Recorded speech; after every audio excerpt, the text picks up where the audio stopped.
Good morning, everyone.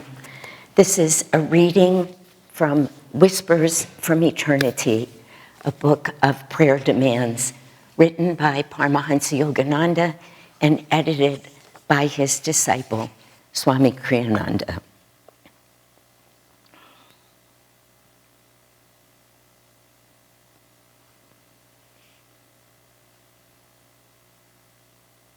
Sorry, I had the page marked, but I'm just looking for which demand I actually wanted to send out to God this morning.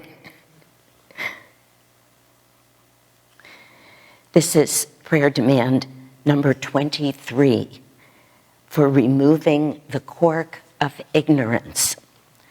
No more shall my consciousness remain bottled in this little vessel of flesh corked with ignorance. No more will I remain moving through the sea of cosmic consciousness, night and day, years, decades, and how many incarnations, so close, yet never able to contact thy sea. Through the bursting vibration of cosmic sound and the surging of thy holy name, I have removed the cork of ignorance which so long separated me from thee. Though we lived together so closely, it separated me from thee. Now, my body consciousness will meet thy all-surrounding, all-pervading consciousness. No longer will I walk heedlessly in thee, but never knowing and feeling thee. Thine image within me shall meet thine image everywhere. By releasing the I-ness in me, I will know that I am thou, and that thou alone art the little egos of us all.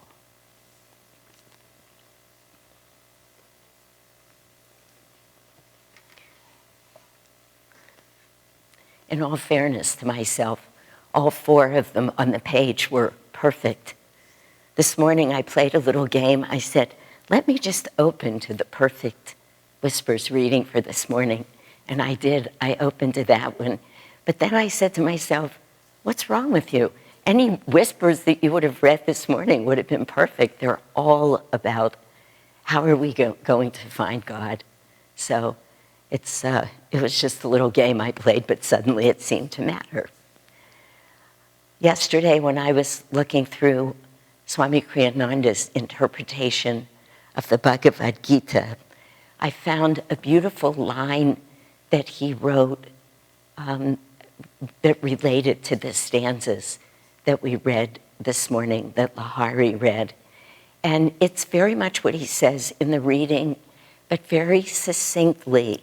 He said, every thought that is uplifted to the Lord will be purified and strengthened over time.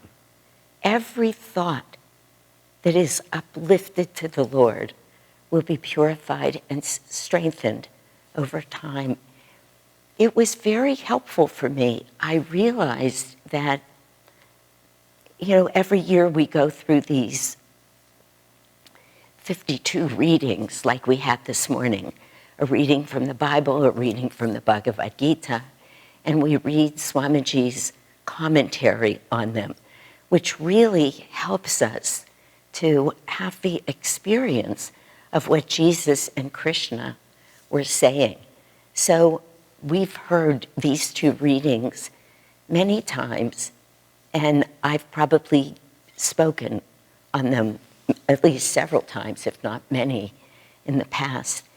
What I realized when I read that yesterday is that because it feels so cozy, what Krishna is saying, so utterly reassuring, that, and it's not written exactly like this, and I don't have the reading from Ray's right here, but the interpretation of that last line is, and if in this thy faint heart fails.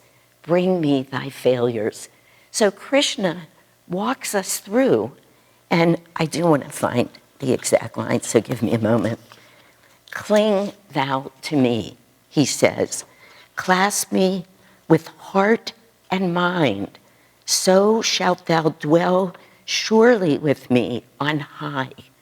So he gives us, this is how you will dwell surely with me on high. Cling thou to me. Clasp me with heart and mind. This is how you do it. And the comparable biblical reading is, thou shalt love the Lord thy God with all thy heart, with all thy mind, with all thy soul, and with all thy strength. And we say that every week in the festival, and I've read this Gita reading many times. And yesterday when I read that line, the way Swamiji describes it in his other commentary, where he said, every thought that is raised up to the Lord shall be purified and strengthened over time. I realized that instead of focusing on the first stanza from the Gita reading, I sort of often ended and loved, bring me thy failures. It felt much more like what I might be doing, what I might be able to do. And I saw that that reading from the Gita was very much like our astral spine. That, I mean, it's a beautiful line, and it says, God is not judging us, God isn't blaming us, God really knows us, maybe more than we'd like to think at times, because, as Swamiji said in the reading here, we often don't want to show our failures. We're really afraid. We think we can hide them.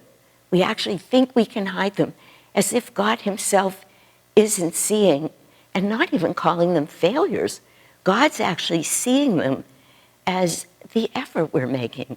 He's seeing them completely without any judgment. This is where you are. I see you.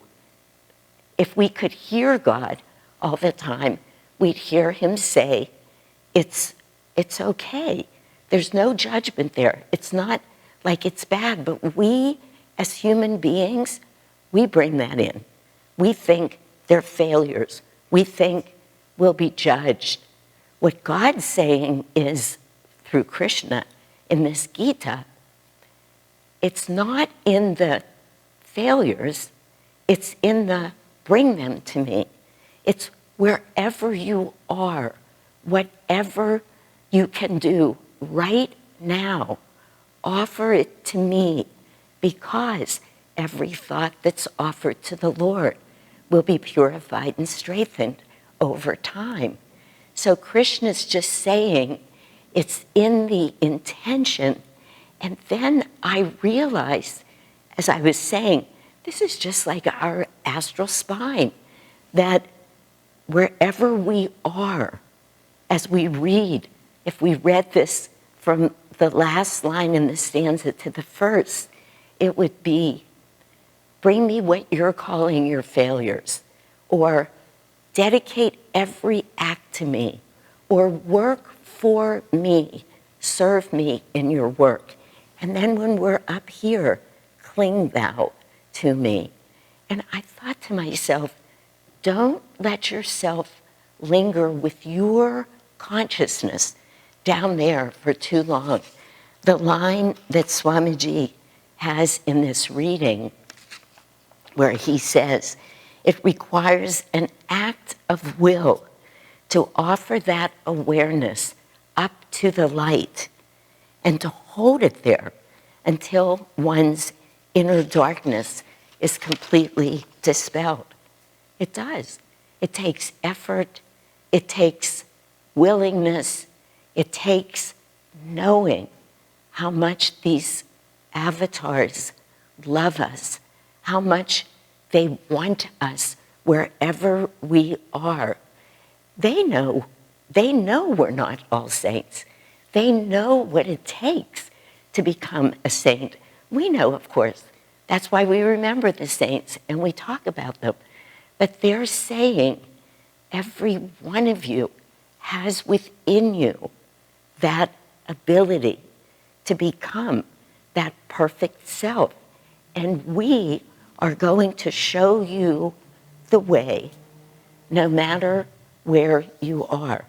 In the most loving way, both Jesus, who said, "Believe in me," he said, "Those who believe in me will come to me," meaning those who know where they're headed, who know where they're trying to go, who are willing to face the challenges along the way, who are willing to come up against whatever in themselves they need to. Jesus says, "Believe in me." Krishna says, "Just keep coming to me wherever you are." Right in these two readings, all the love in the world, a little bit of a different language sent by avatars of different times, but nonetheless calling to us. I was thinking about the line that we sing every week, "Long we feared to face your love, lest our emptiness it prove." And somehow yesterday I felt that line and I knew it in a way that all the years of singing it, just what it means that we lose our courage to really come to God, or that act of will that it would take to come up against what is so much a part of the human condition. We can't help it. It's part of the life that we live, that indifference that we can find in ourselves, that we see so often, either ourselves or other people who aren't even ready to make the effort, the way that we experience doubt or negativity. It takes a great act of will, as Swamiji said, to keep facing that. This is, when I read this last night, I was so reminded of Sister Gyanamata, who was, as many of us know, Paramahansa Yogananda's most highly evolved female disciple. I got caught up last night in reading the book, God Alone, particularly the first part. Well, the whole book is extraordinary. First, it tells a little bit about her life. Then it shares a lot of the letters that she wrote to the other disciples, because that's what Yogananda asked her to do. And then, so touchingly, a lot of his letters to her are shared. They just had such a dear relationship. You could feel in it every human and divine quality come together. She just writes him like a little girl. She's this great being. "Oh, wait a minute," she says.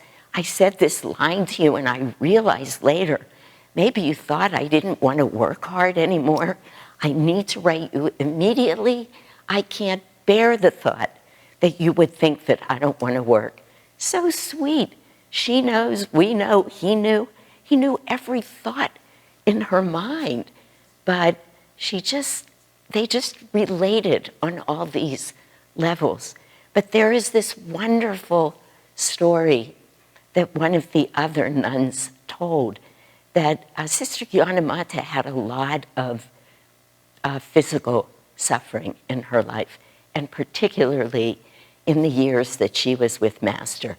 She basically lived in chronic pain, but she never attended to that pain.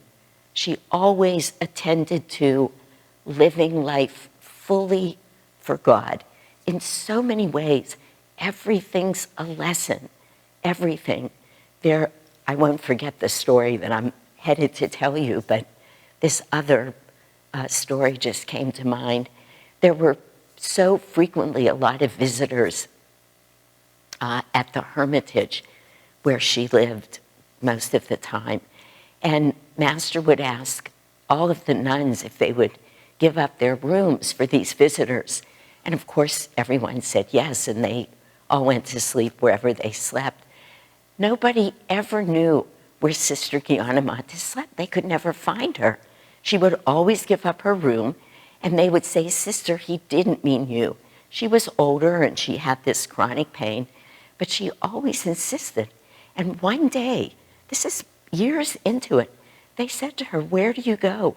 And she said, "I open the army cot and I sleep in the laundry room."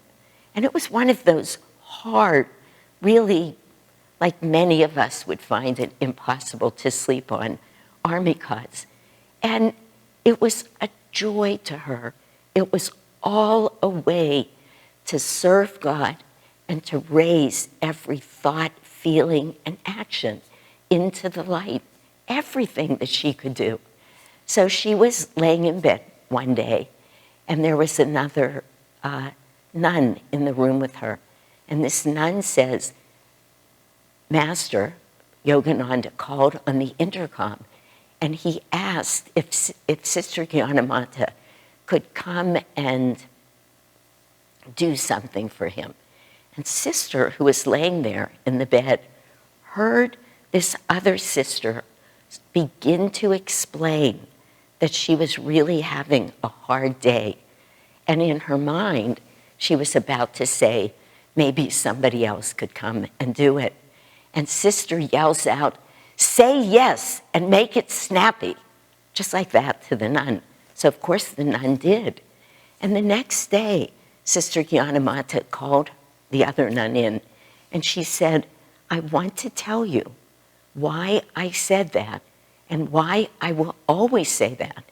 And she said, "I say yes to Master no matter what he asks. Maybe tomorrow I'll have to figure out how to make it happen, but always, under all circumstances, say yes." And she added again, "and make it snappy." Isn't that just, it's just so remarkable. It encompasses our whole path. Now, it doesn't mean that we get dishonest with ourselves. It means that we, wherever we are, we begin to practice right now saying yes to God. Whenever we can, we begin to practice the minute we turn our energy into yes, I will, not I can't, I don't feel well. And again, we can't mistake this because there really are times when we simply can't do things. Again, God knows where we are, who we are. He knows exactly where on this long climb up this spiral staircase we are. But our job is to simply look for the next way to grow, the next step that we can take on our path, and give it what we have, always knowing that God is not here to judge us. He's here to encourage us. He will never ask more of us than what we can give. But it brings to mind another story. I opened the book God Alone last night, and there you have it. It's all about Sister Gyanamata today. Before she came to Master, when she was much younger, she said she was about to face a challenge that she knew was going to be very difficult. And she sat down to pray about it. And she said instantly, she felt God was telling her that he would not take this challenge away. It was hers. It was right for her to go through it. And she says, but then he told me the prayer that I could pray that he could respond to. Those are her words, almost exactly. He gave me the prayer, she said. And the prayer was, change not my circumstance, but change me. What a beautiful prayer, because that says to God, offering it to God, change me in a way that I can meet this challenge, and then the next challenge, and then the next one. God is there to encourage us, not to judge us. And he doesn't mind if we fail, not at all. Over and over. Last night, I was looking at readings where Yogananda kept saying, a time of any failure is such a great moment to plant the seeds of success. Or that line of his, a saint is a sinner who never gave up. So it's not our failures that God minds. It's not whatever we're doing along the way. This is why that line in the Gita is just so beautiful, the way, excuse me, as I look for it again. No, Swamiji does use exactly that line from that interpretation of the Gita, but where he says, if in this thy faint heart fails, bring me thy failures. Meaning, whatever you are, wherever you are. And again, that's an interpretation. You know, Krishna didn't actually use the word failure. And I think we need to be careful, because in our human mind, we think of judgment, we think of blame, we think we can fail. And really, in God's eyes, in every moment, even when you think you've done the most horrible thing in the world, which is how Swamiji begins to interpret this reading, how many times in my own life I've been pained by something that I felt was so awful. Even last week it happened to me. I'll share a story. We have these book study meetings that we have every Monday night. And some time ago, the woman, lovely, great soul, who I've known for years, was leading our book study that night. And she decided to have us all break down into groups and to answer certain questions and to discuss it, and then to have a representative stand up and share with the whole group. Perfectly wonderful thing to do, except I hate that. I have an aversion to it. I always have. I don't like having to be in little groups and talk. And it felt to me my mistake, because again, in hindsight, what she did was beautiful, but it felt so intellectual to me. And I was, in me, wanting people to feel the meaning of the reading of the book we were studying. This is all in my mind. Everybody else, it turns out, in the whole group, probably 12 or 14 of us, was thoroughly enjoying it. I saw that later. But I was so negative. It's embarrassing. I could imitate myself. It was like, okay, maybe, all right, I have nothing to say. I mean, can you imagine what that felt like in the room? Well, at the end of the evening, I knew I had to apologize to her. I was such a spoil sport at best. And I really apologized to her. It was genuine. I just said that was so awful. I don't know where it came from. It's one of those times where you look at yourself and you go, was that just me? Yep, it was me.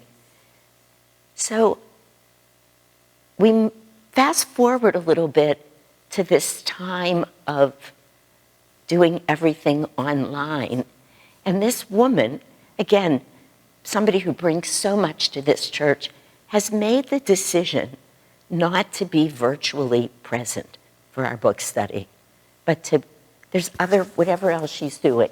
on Monday evenings felt that it would be deeper for her. I don't know. I didn't know any of that.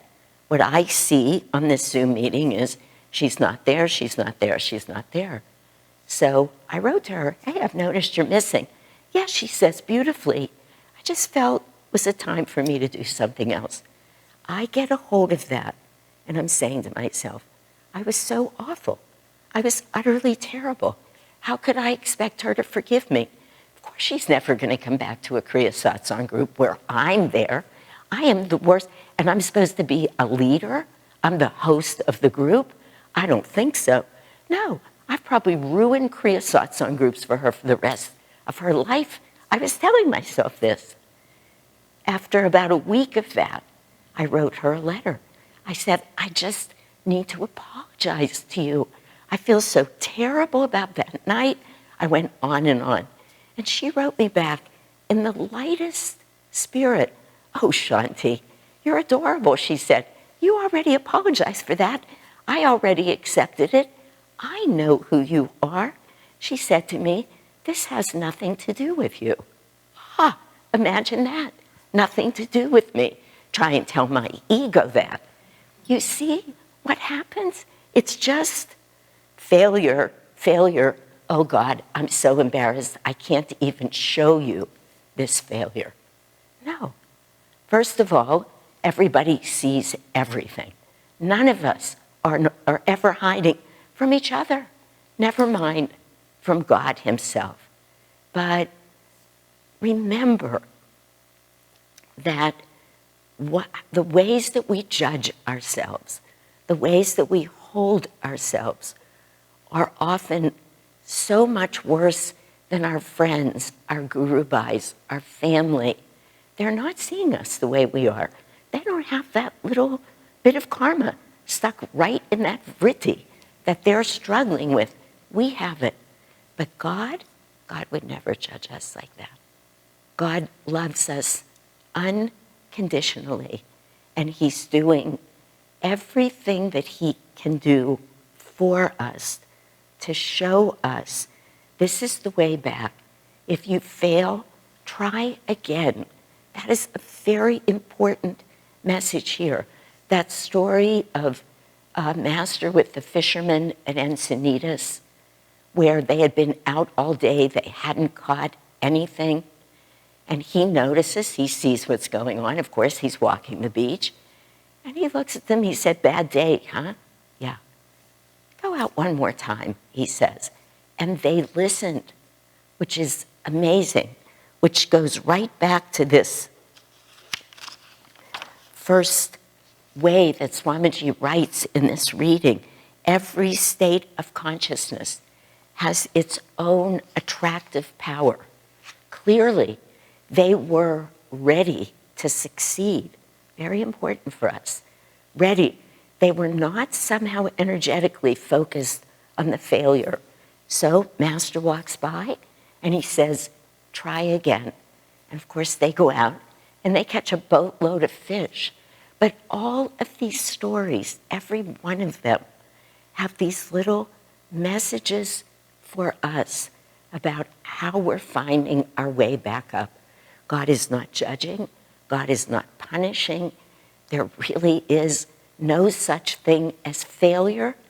And go it again. Try it again. Master says it. We have to remember. We may not all be ready to cling to God alone. That's what the saints do. We may not actually be ready to love God with all our heart, mind, soul, and strength. But we can keep going. We can keep moving. We can say, look at that. I didn't make it this time. I'll give it one more go. A very funny story just came into my mind, so I have to take a couple of extra minutes and share it with you.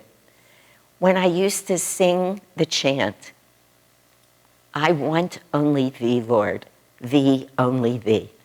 This came to mind when I was listening to the chant that Tandava did, how shall I love thee?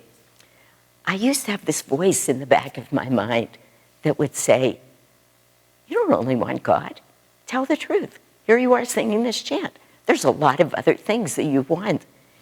But I never told anybody about it. I was always like, I'm not going to say that out loud. I'm going to keep affirming, good thing to do. I want only thee, Lord, thee, only thee. One day I was listening to a talk, this is years ago now, that Dharmaraj in India was giving. He starts talking about this. It's like, oh my God, somebody else knows that? But he says every time he would chant that line, I want only thee, Lord, thee, only thee, he said he'd hear, liar, liar, pants on fire. It's very funny. We're all in the same boat. We're all making the best effort we can. We have to get out of our human mind whenever we can. Every thought we offer into the light is purified and strengthened over time. Give everything to God. He loves us. He's waiting for us. No matter how horrible the thought is, just give it to God. And we will find ourselves able to love God with all our hearts, minds, souls, and strength, and we'll realize our oneness there.